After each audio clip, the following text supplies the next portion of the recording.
नारायण।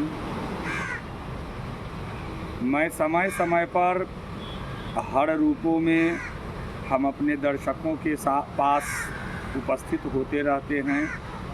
हमारा उद्देश्य ही यही है कि मैं अपने मित्रों के पास, अपने बंधुओं के पास और अपने सनातनियों के पास कुछ ऐसी बातों को बतलाऊं, समझाऊं, जिसे कि वो समझकर अपने जीवन में उत्थान की ओर बढ़ें और उत्थान करें, अर्थात आगे की ओर बढ़ें और आगे की ओर बढ़ें। अभी एक बहुत गंभीर समस्या चल रहा है। लोगों में स्वार्थ इतना बढ़ गया कि आज अपने स्वार्थ के पीछे वह किसी को देखना नहीं चाहता, चाहे वो किसी भी तरह का स्वार्थ हो या किसी भी तरह का विषय हो। हर विषय में वह अपना स्वार्थ को ढूंढता है। न जाने इस समाज को क्या हुआ और इस समाज के जो पहरेदार हैं, पहरुआ जिन्हें कहते हैं, और ठेकेदार जो हैं, इन लोगों को भी क्या हुआ कि अगर किसी को समझाना भी है तो कुछ वो अपने स्वार्थ की सिद्धि करते हैं, अपने स्वार्थ की पूर्ति करते हैं। क्लियर भाव से किसी को बताते नहीं हैं कि परमात्मा की प्राप्ति केवल और केवल समर्पण से ही संभव है। बाकी इस संसार में जितनी जो आप वस्तुओं को देखते हैं, जैसे करोड़ों करोड़ रुपए खर्च कर देना, दुर्गा पूजा में पंडाल बनाया तो ये किया वो किया, लाल पीला हरा बल्ब लगा दिया, ये सब, इन सब के पीछे और इन सब में मानव का स्वार्थ पैठ बना चुका है। हमें तो ये नहीं लगता, और कभी कभार मैं सोचता हूँ तो मैं यह विवश हो जाता हूँ कि ये बौद्धिक स्तर जो है लोगों का, ये कहाँ जा रहा है। आज जो भी घटनाएं घटती हैं ये, और जितने जो अपराध हो रहे हैं, चाहे वो छोटा हो या बड़ा हो, इन सब के पीछे का कारण एक और एक ही मैंने माना, और वह क्या? प्रारंभिक शिक्षा। हमारी प्रारंभिक शिक्षा जो है, कमियां और खामियां इन्हीं में है।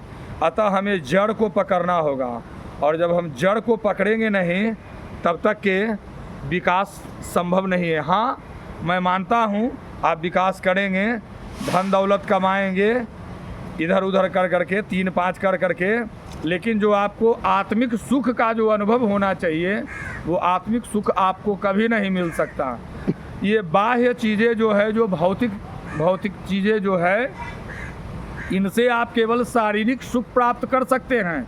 जैसे एसी लगाया तो आप एसी से ठंडक महसूस कर सकते हैं। जब सब गर्मी से बेचैन रहेंगे तो आप ठंडा में जा कर के, लेकिन आपके अंदर का जो आत्मिक सुख जिसको कहते हैं, आत्मिक आनंद जिसको कहते हैं, उसकी प्राप्ति संभव तभी है जब आप परमात्मा के प्रति एकीकार भाव से, निर्विकार भाव से आप उसकी उपासना करेंगे, तभी संभव है। अन्यथा ऐसा कुछ नहीं। हम शिक्षा के बारे में भी कुछ बोलेंगे, कुछ ऐसे खुलासे करेंगे कि जब आप इन बातों को समझेंगे और सुनेंगे, तब आप समझेंगे और आप कहेंगे कि वाकई में इतने दिनों से लोगों को केवल भ्रमित किया जा रहा है, शिक्षा के नाम पर बरगलाया जा रहा है, पढ़ाई के नाम पर। हमारे जो बच्चों में जो वास्तविक संस्कार और ज्ञान जो मिलने चाहिए, उससे हमारे बच्चे काफ़ी दूर हैं।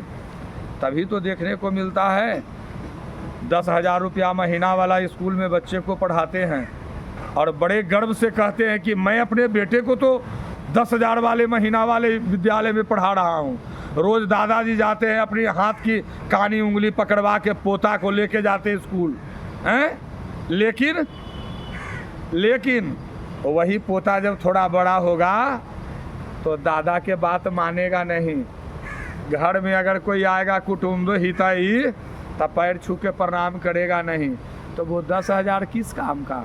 वो तो पानी में जा रहा है।